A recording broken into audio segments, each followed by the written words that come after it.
भगवान श्री पंडरीनाथ भगवान की कौंधनी बनवाई एक भक्त ने। तो सुनार ने कहा कि आप पंडरीनाथ भगवान की जिसकी कौंधनी बनानी उसका नाप ले आओ। भगवान का नाप लेकर के एक धागे से कमर का और ले जाकर के उसको दे दिया, बोले लो बना दो। लेकिन ठाकुर जी को जिस पर कृपा करनी होती है ठाकुर जी उसको कैसे भी खींच लेते हैं। उस सुनार ने बढ़िया कौंधनी बनाई, जो साइज था उसके अकॉर्डिंग दे दी। जैसे ही पहुंचे 4 अंगुल कम हो गई। उसको जाके बोला, ए भाई तुमने छोटी बनाई है? बोले तुमने जो मुझे नाप दिया उसके अनुसार बनाई है। बोले 4 अंगुल छोटी। बोले लाओ बड़ी कर देता हूं। 4 अंगुल बढ़ा दी। अब जाकर के जैसे पंडरीनाथ भगवान को धराई तो वो 7 अंगुल बड़ी हो गई। जिन्होंने कौंधनी बनवाई वो जाके बोले, भाई तुम नाप ढंग से बनाओ यार, ऐसे मत करो, हमको नाप ठाकुर जी के लिए हमको। अच्छा ये बात भी थी कि वो खुलासा नहीं कर रहे थे कि पंडरीनाथ भगवान के लिए बनवानी है। क्यों?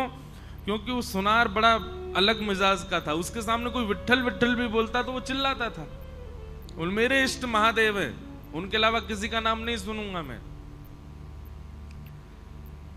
उन्होंने कहा तो एक काम करो, जिनकी कौंधनी बनवानी है उनके पास मुझे ले चलो। बोले चलो। बोले कहां लेके चलोगे? बोले पंडरीनाथ भगवान। वो तो महाराज बैठ के बोले, तुमने पहले क्यों नहीं बताया? उनकी कौंधनी बनानी, तुम्हें बनाता ही नहीं। अरे मैं तो केवल अपने महादेव का उपासक हूं, ये अन्य देवताओं को मैं नहीं पूजता। सेठ ने कहा, भाई तुझको पैसा पूरा दे दिया है, अब व्यवस्था सब हो गई, अब तुमको ही बनाना पड़ेगा और कोई उपचार नहीं। आंख पर पट्टी बांध करके गया। मैं पंडरीनाथ को देखूंगा नहीं, मेरी एक ब्रह्म निष्ठा नष्ट हो जाएगी, मैं केवल महादेव का दर्शन करता हूं। ठाकुर जी कितने कृपालु, उस भक्त को अनुभव कराने के लिए कि मैं और शिव अलग नहीं है। ठाकुर जी ने जैसे उसने स्पर्श किया मुखमंडल का, तभी देखता है चिदानंद रूप शिवोहम शिवोहम चिदानंद रूप शिवोहम शिवोहम। आज एक मन में भाव आ रहा था जब अभिषेक हो रहा था कि पूरे विश्व में ठाकुर जी के चरण अभिषेक शंकर जी अपने सिर पर धारण करते हैं। गंगा जी क्या है? गंगा जी ठाकुर जी का चरणोदरी तो है, चरणामृति तो है भगवान का, उसको महादेव सिर पर धारण करते हैं। एकमात्र पंढरपुर ऐसा स्थान है जहां पर महादेव का अभिषेक होने के बाद ठाकुर जी के ऊपर आता है। एकमात्र पंढरपुर है ऐसा, नहीं तो हर जगह महादेव ठाकुर जी के चरणामृत से स्नान करते हैं, परंतु यहां पर महादेव शीश पर विराज रहे हैं, उनका अभिषेक होता है, उनका जल ठाकुर जी को आता है। केवल किसके लिए? उस सुनार के लिए ठाकुर जी ने महादेव को विराजमान कर लिया कि उसकी एक निष्ठा नष्ट ना हो। अपना कोई स्वरूप ही नहीं है ठाकुर जी का, अपना कोई श्रृंगार ही नहीं है, अपनी कोई इच्छा ही नहीं है, बस मेरे और आपके लिए ठाकुर जी बैठे। हम आप सब भी यदि उन प्राचीन भक्तों के समान भाव वाले हो जाएं तो आज भी ठाकुर जी रूप बदल सकते हैं।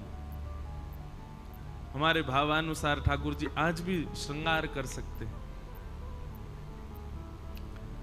ऐसे श्री पंडरीनाथ भगवान, उनको बारंबार प्रणाम करते हैं। हम तो आज बार बार यही वंदन करके आए, नाथ जल्दी कृपा करो, साल 2 साल में एक कथा हमारी पंढरपुर में करा दिया करो। दर्शन करने तो हम ऐसे ही आ जाएंगे, आसपास बंबई में भी हुए, पूना में भी हुए, पर एक आध बार के दर्शन में सुख नहीं। अब तो 7 दिन का अच्छा लगता है कि 7 दिन आए, यहीं पर रह रहे हैं, यहीं पर खा रहे हैं, यहीं पर पढ़े हैं और यहीं पढ़े पढ़े कथा भी सुना रहे हैं, दर्शन भी कर रहे हैं। उसका सुख ही अलग है, उसका आनंद ही अलग है।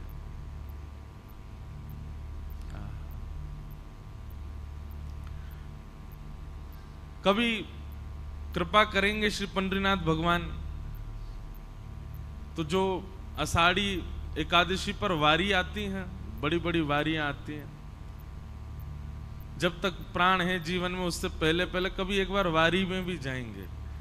और अब पता नहीं चल पाएंगे कि नहीं, वो तो 20-20 किलोमीटर गिरिराज जी की परिक्रमा के बराबर तो रोज चलते हैं, तब जाके महीना भर में पहुंचते हैं सब। पर ये कुछ भाव हैं, जैसे संसारी व्यक्ति के इच्छाएं होती हैं, मुझे अमेरिका जाना है, मुझे स्विट्जरलैंड एक बार तो देखना है, मुझे पेरिस घूम के आना है, मुझे ऑस्ट्रेलिया जाना है, मुझे वहां। भक्त के यही रहते हैं, बोले क्या एक बार जगन्नाथ जी की रथ यात्रा करनी है, एक बार श्री पंडरीनाथ भगवान की वारी करनी है, एक बार श्रीनाथ जी में जाकर के जन्माष्टमी उत्सव मनाना है। अपने जीवन में एक एक बार ये अनुभव तो लेना ही है। महाराज ऐसा बताते हैं, जब वारियां निकलती हैं ना, तो श्री आलंदी के जो शिखर पर कलश हैं, कलश हिलने लगते हैं, कलश झूमने लगते हैं वारी के स्वर सुन करके। मैंने शायद पहले दिन बताया ना, ठाकुर जी का दर्शन तो बहुत कम जो लोग लाइन में लगे वो लोग कर लेते हैं, पर लाखों लोग जो पंढरपुर आते हैं वो तो केवल कलश देख करके चले जाते हैं। क्यों?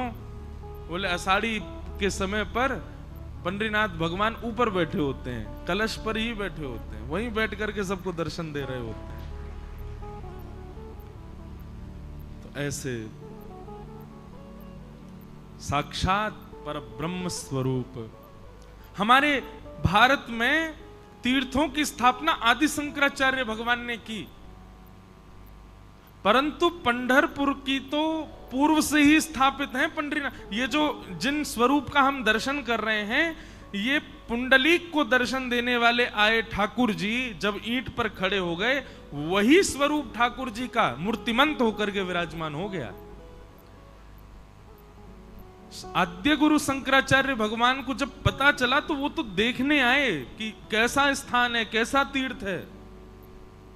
ये पूर्व से ही विद्यमान है तीर्थ, इसलिए अद्भुत है। हमारे उत्तर भारत में इतना प्रचार नहीं है पंढरपुर का, उत्तर भारत के लोग ज्यादा जानते भी नहीं है। हमारे राजस्थान के भी लोग, मारवाड़ी लोग, हमारे उत्तर भारत के लोग, और ऊपर चले जाओ हरियाणा, पंजाब, वहां के तो जानते ही नहीं है। उनको भी ये प्रचार करना पड़ेगा उनके बीच में कि भाई हमारे लाला यहाँ पे भी। हाँ, किसी को ये बोलो पंढरपुर जा रहे हैं तो नहीं समझता, उसको ये बोलो ऐसे खड़े हैं भगवान, तो उसको थोड़ा बहुत कुछ अंदेशा, कभी देखी होगी फोटो, अच्छा वहां जा रहे हो।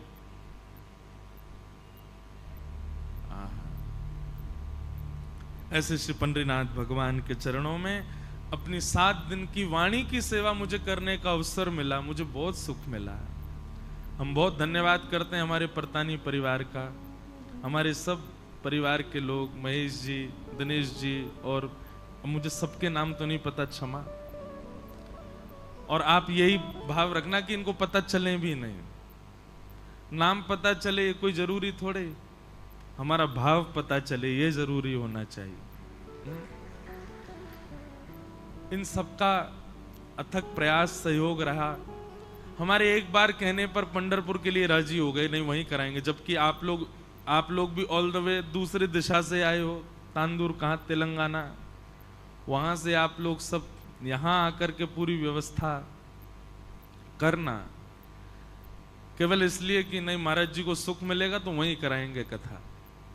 और सबको लेकर के यहाँ आए, इतने परिवार के सब जन, सब व्यवस्था, सबके लिए भोजन प्रसाद, सबके लिए उत्तम व्यवस्था का आपने विधान किया। हम आपको बहुत बहुत धन्यवाद कहते हैं। आपका जन्म बहुत लोगों के लिए हुआ होगा, किसी के लिए धन अर्जित करने के लिए आपको पृथ्वी पर भेजा, किसी के प्रेम के अधिकार के लिए आपको पृथ्वी पर भेजा, किसी के पिता, पुत्र, पति या भाई बनने के लिए भेजा। लेकिन आपके अवतार और आपके अवतरण ही बोलेंगे, जो भक्त, इतने भक्तों को लेके आ जाए ठाकुर जी के चरण में, वो अवतार ही है उसका।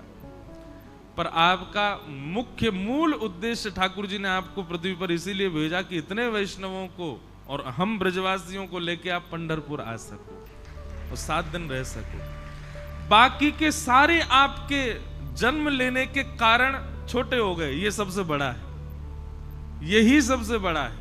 इसी के लिए ही ठाकुर जी ने आपको योग्य बनाया, इसी के लिए ठाकुर जी ने आपको बुद्धिमान, विवेक और जो भी कुछ गुण दिए, इसीलिए दिए कि एक दिन ऐसे स्थान पर, पंढरपुर, जिसको अधिकतर लोग जानते भी नहीं, वहां सबको ले जाकर के भगवत भागवती कथा हो।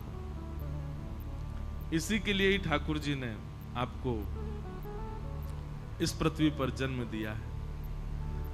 हम सबका कोई ना कोई उद्देश्य है। हम लोग खाली नहीं आए हैं पृथ्वी पर। खाने पीने, हंसने बैठने, ये सब काम करने के लिए अगर आए तो जानवरों ने भी यही काम करना है, पृथ्वी पर आकर के खाना है, पीना है, फिर वो सब कुछ करते हुए मर जाना है। अगर यही सब करते हुए हम लोग भी पृथ्वी पर आए तो हम में और जानवरों में अंतर क्या? पर हम कुछ परिवर्तन करके जाएं, हम जाएं तो सबको कुछ निधि दे करके जाएं, तो समझ जाओ कि हां, हमारे जन्म लेना हमारा सार्थक हो गया। अब जब तक हम सबके तन में प्राण है, ये स्मृति कभी जाने वाली नहीं है कि पंढरपुर में कथा हुई थी, क्या आनंद हुआ था, क्या ऊधम हुए थे। कल रात्रि परिक्रमा लगा के तो मुझको ऐसे लगा, अच्छा जब वो पूरी हो गई, मैंने कहा है हो गई पूरी? मैं उनको बोला, मैंने की हो गई? बोले हाँ। मैंने कि यार पहले बताते तो हम रोज ही लगा देते। मुझे तो ये था कि बहुत बड़ी होगी, थक जाएंगे तो कहां से करेंगे। हमें पता होता कि इतनी छोटी सी परिक्रमा है तो भाई रोज नाच नाच करके, फुगड़ी लगा लगा करके, उछल उछल करके, क्या ऊधम मचा रहे सब पंडित जी लोग, सब लोग, कभी वारकरियों के साथ। ये जो उत्सव यहां आप लोग कर रहे थे सुबह के, वो उत्सव हम परिक्रमा में ही करते। फूलों की होली परिक्रमा में खेलते हुए करते परिक्रमा, कभी नाचते हुए करते, कभी कीर्तन करते हुए करते, कहीं बैठ जाते, वहीं पर बैठ करके रंग जम रहा है, अलग आनंद आता।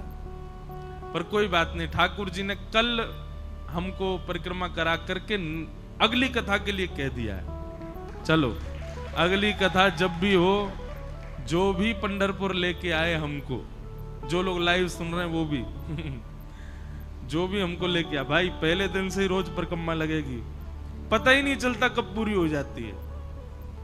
हमारी गिरिराज जी की, भैया कितने किलोमीटर और रह गई? जे बस आ गई। जो ये कहता है ये बस आ गई, उसके बाद 4 घंटे और लगते हैं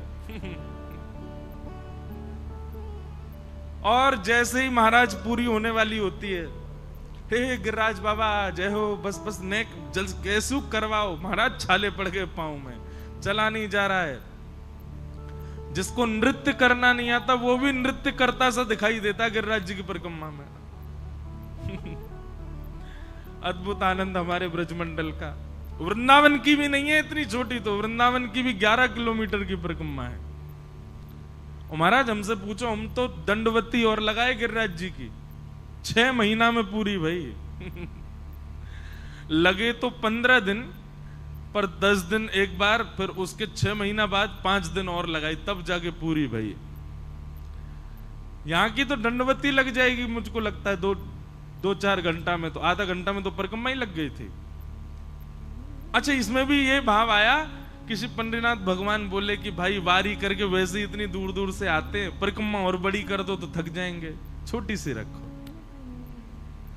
सब में हमारे सुख का भाव रखा।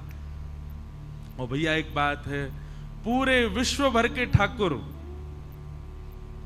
सबके ठाकुर हैं, नेताओं के ठाकुर हैं, करोड़पतियों के ठाकुर हैं, सेठों के ठाकुर हैं, साहूकारों के ठाकुर हैं, पर ये तो दीनों के ठाकुर हैं, भक्तों के ठाकुर हैं। बिल्कुल भी कोई बंधन ही नहीं है कि मुझे ये छुए, या आपसे पहले वो व्यक्ति भी छू करके जाता है ठाकुर जी को, जिसके हाथ से कई लोग पानी पीना भी बाहर आकर के उसका पूछेंगे तुम कौन हो, तुम्हारे हाथ से पानी नहीं पिएंगे नहीं तो हम। उसको भी अधिकार है, वही अधिकार जो एक ब्राह्मण कुल जातीय व्यक्ति का है। लोग कहते हैं भगवान ने वर्णाश्रम क्यों बनाया, आके देखिए पंढरपुर में कोई वर्ण नहीं है। यहां पर, यहां सबको अधिकार है ठाकुर जी के समीप जाने का। उनको अभी पता है आपको, पहले तो पंडरीनाथ भगवान को ऐसे नीचे ऊपर थोड़ा ऊंचा सा चढ़ के ऐसे गले लगाने का अधिकार था, फिर अब हम लोग तो बहुत ही ऊधमी है ना, इसलिए ये नियम कर दिया कि केवल चरण छुओ। नहीं तो पहले तो ये नियम था हर भक्त को श्री पंडितनाथ भगवान को हृदय से लगाने का अधिकार। सब हृदय से लगाओ फिर जाओ। आकर के देखिए पंढरपुर में कहां है वर्णाश्रम, कहां है जातिवाद। ठाकुर जी नहीं करते, ये सब मानवों ने किया है। जगन्नाथपुरी में जाकर के देखिए, स्कंद पुराण में लिखा है यदि आप जगन्नाथ महाप्रभु का महाप्रसाद पा रहे हैं और उस समय आपके महाप्रसाद के पत्तल में यदि कोई और आकर के पाले तो आप उसको पूछ नहीं सकते कि तुम क्यों पा रहे हो, उसको आपको देना ही पड़ेगा, नहीं तो आपके महाप्रसाद का अपराध आपको लगेगा। मान लीजिए आप खा रहे हो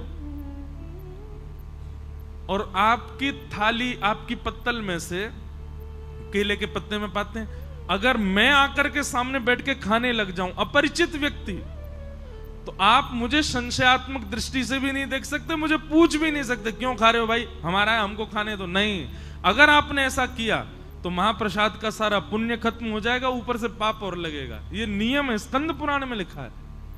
और केवल मानव नहीं, स्कंद पुराण में तो यह भी लिखा है कि आप महाप्रसाद पा रहे हैं और कोई अगर बिल्ली, कोई अगर कुकर आकर के आपके महाप्रसाद में अगर जीभ लगा के चाट जाए तो आप उसको भी नहीं हटा सकते।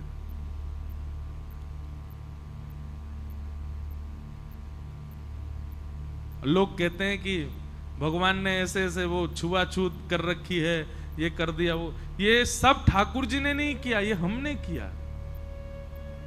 आपको पता है जैसे पंढरपुर में अंदर प्रवेश का अधिकार है, ऐसे प्राचीन भारत में हर मंदिर में ठाकुर जी के अंदर प्रवेश का अधिकार था। सबको जाकर के ठाकुर जी को स्पर्श करने का अधिकार था, पर कुछ पंथ के लोगों ने उसका दुरुपयोग किया और वे ले जाकर के दूषित वस्तु अपने पास रख के ले जाते थे और गर्भगृह में जाकर के वहां फैला देते थे। समझ रहे हैं बात को हम क्या कहना चाह रहे हैं? कुछ अन्य पंथ के लोग, कुछ अन्य भाव वाले लोग, जिनको ये सब प्रिय नहीं है, मुगल आक्रांताओं के बाद में मुगलों ने तो हमारे सारे मंदिरों की सारी शिल्पकारियां तोड़ दी। वो तो पूर्ण रूप से चाहते थे कि हम ठाकुर जी को विद्रोह, इनको भी नष्ट कर दें। रूप बदल बदल करके दर्शनार्थी बन के आते थे और मंदिर में जाके उपद्रव करते थे, इसलिए अप्रस कर दिया, इसलिए मंदिर में प्रवेश बंद कर दिया। लेकिन वो प्राचीन भारत की परंपरा आज भी पंढरपुर में बची है। मैंने जगन्नाथ जी का स्पर्श किया है। जगन्नाथ जी में भी नियम था, आज से 10 वर्ष पहले, 15 वर्ष पहले हर व्यक्ति भीतर जाकर के जगन्नाथ जी को हृदय से लगाता था। फिर हमारे पुरी शंकराचार्य महाराज जी की आज्ञा हुई कि भाई लोग मनचले बहुत होते हैं, इतनी भीड़ आती है, अब सबको हम ढूंढ तो रहे नहीं कौन कैसा है, कहीं कोई कल को गलत करे अंदर जाकर के, उसके हम प्रतीक्षा क्यों करें, इसलिए उन्होंने फिर वो बंद कर दिया। और दूसरी बात, श्री जगन्नाथपुरी का जो गर्भगृह है ना, पूरा शालिग्राम है, वहां पर पृथ्वी पर भी शालिग्राम है, पूरे सब शालिग्राम शिलाएं हैं नीचे। तो शालिग्राम जी पर चरण रखने पर अपराध होता है, तो वो केवल अर्चकों को अधिकार है अंदर जाने का, बाकी सबके लिए निषेध कर दिया कुछ वर्षों पहले। नहीं तो जगन्नाथ जी को मैंने भी स्पर्श किया।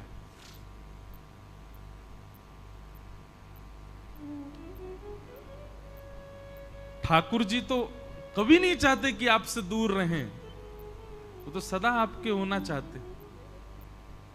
इसलिए भैया पंढरपुर साल में एक बार जरूर आइएगा। आज से ये संकल्प करके जाओ। कथा हो नहीं हो पता नहीं कब हो, पर आप सब संकल्पित होके जाओ। साल में एक दिन निकाल करके पंढरपुर जरूर आइएगा। ठाकुर जी ने इस सौभाग्य हमको 7 दिन का प्रदान किया, इसका ऋण हम पर चढ़ा है, वो जीवन भर चुकाइएगा। ठाकुर जी को आके साल में एक बार प्रणाम करना, हे नाथ, हे दीनाचनाथ, आपकी कृपा से हम पंढरपुर आए, आपने बहुत अनुग्रह किया।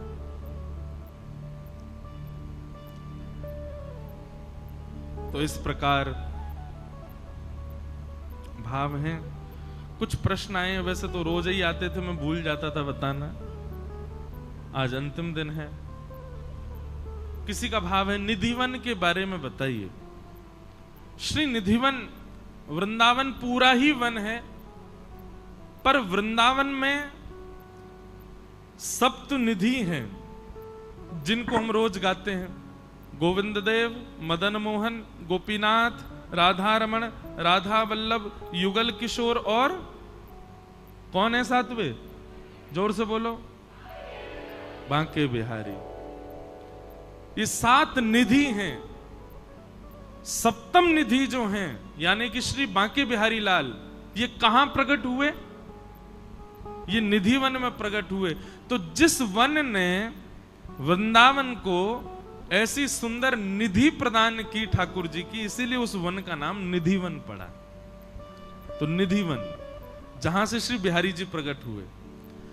बंधुओं, श्री निधि वन में अपने स्वामी श्री हरदास जी महाराज विराजते थे और वहां विराज करके भजन करते थे। अभी आप लोगों को इसका विस्तार सुनना हो तो 20 तारीख से हमारी कथा सुनिएगा। 20 से 26 अगस्त भक्तमाल कथा पहली बार हम करने जा रहे हैं श्री जयपुर में। जयपुर में ही भक्तमाल जी लिखी गई हैं, वहीं गलता जी हैं स्थान, वहीं पर भक्तमाल जी की रचना हुई। और जिस स्थान पर हमारी कथा हो रही है सरस कुंज का ही उत्सव है। सरस माधुरी जी के पद में गाता हूं कभी कभी कथा में।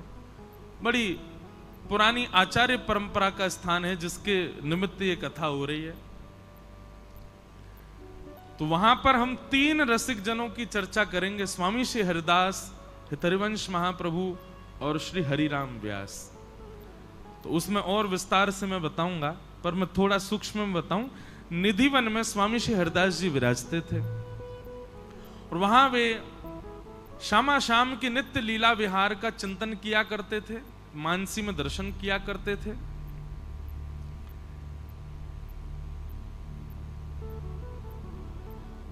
उनके शिष्य जो थे श्री विठल विपुल देव जी, उनके मन में एक बार भाव आया कि गुरुवर, आप नित्य ही एक कुंज का दर्शन करते हैं, कुंज को प्रणाम करते हैं। इस कुंज में क्या, कुंज किसको कहते हैं? लता पत्रों से ढकी हुई, इस प्रकार लता पत्र जब एक छत्र जैसी बना लें तो उसको कुंज कहते हैं। जैसे अब ये कपड़े का एक कुंज बना है, ये पंडाल जो है ये क्या है? कपड़े का कुंज है। इसी की जगह लता पत्रों से ये ऐसे बन जाए, छांव बन जाए, तो ये कुंज कहलाएगी। वृंदावन में ऐसी अनेक कुंज हैं। तो एक खाली कुंज थी, स्वामी श्री हरदास जी उसका दर्शन करते थे और उसको प्रणाम करते थे। तब उनके शिष्य श्री विठल विपुल देव जी का भाव हुआ, उन्होंने चरणों में प्रणाम करते हुए कहा, भगवान आप नित्य कुंज को प्रणाम करते हैं, यहाँ कौन है? बोले आप जाओ कुंज को प्रणाम करो और कुंज को प्रणाम करके जो दिखे उनसे प्रसाद मांग करके लाना। भीतर जाकर के उन्होंने कुंज को प्रणाम किया। प्रणाम करके जैसे ही देखा तो श्यामा शाम किशोरी जी और ठाकुर जी दोनों अलग अलग एक ही सिंहासन पर एक दूसरे के साथ रमण कर रहे हैं, विहार कर रहे हैं, लीला कर रहे हैं। तब भुजा आगे करके पहले तो बहुत देर तक दर्शन किया, तब उन्होंने कहा, गुरुदेव ने आज्ञा की कि प्रसाद लेकर के आना। तब हमारी किशोरी जी और ठाकुर जी दोनों एक रूप हो गए, तभी उस कुंज में प्रकट हो गए श्री वृंदावन बिहारी लाल, जिनका आज पूरा विश्व दर्शन करता है। किशोरी जी और ठाकुर जी दोनों एक भय, एक रूप प्रकट हो गया। ललिता विशाखा सखियों ने वही रूप श्री विठल विपुल देव जी को प्रदान किया। उनको लेकर के वे बाहर आए। उस दिन बिहार पंचमी थी, जिसको विवाह पंचमी भी कहते हैं, जिस दिन राम जी और सीता जी का विवाह हुआ। अधिकतर सर्दी के महीने में आता है वो समय। और उस दिन निधिवन राज में श्री वृंदावन बिहारी लाल प्रकट हुए।